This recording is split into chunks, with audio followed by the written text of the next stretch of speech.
Pas jam istirahat kerja sekitar jam 12-nya ya. Dudung jeung Junet dia.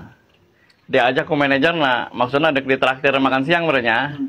Cuman lokasi pabrik manehna ieu ka rumah makan eta aya pabrik manehna posisinya di Buri. Jadi doang ngaliwatan ieu bae kitu nya. Daerah anu berhantu teh anu serem pokona mah. Mapa-mapa pinggir kali nyaman tas hujan deh. Barang ke Lempang teh tiluan, manajer jeung Dudung jeung Junet eta. Lempang.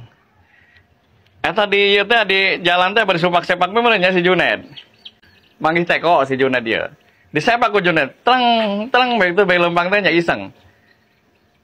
Barang kulutrak eta nasi teko na teh. Pan bisa gerak sorangan tah. Unik. Cek manajer teh, coba net cenah cokot net. Naon sih teh cenah kok bisa goyang-goyang sorangan teko dicokot ku Junet. Barang dicokot tah kumaha diusap teh gitu. Keluar jin. Keluar jin. Jin teko.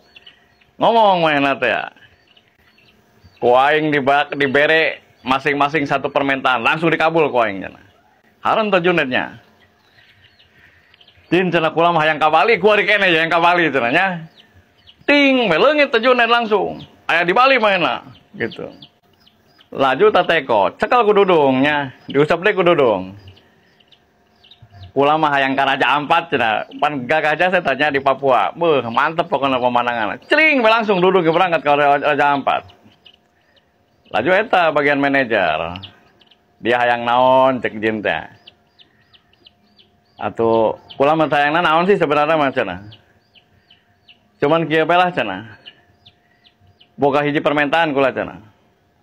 Engke lamun geus angges kula dahar cenah wayahna eta si Dudung jeung si Junet balik di gawe.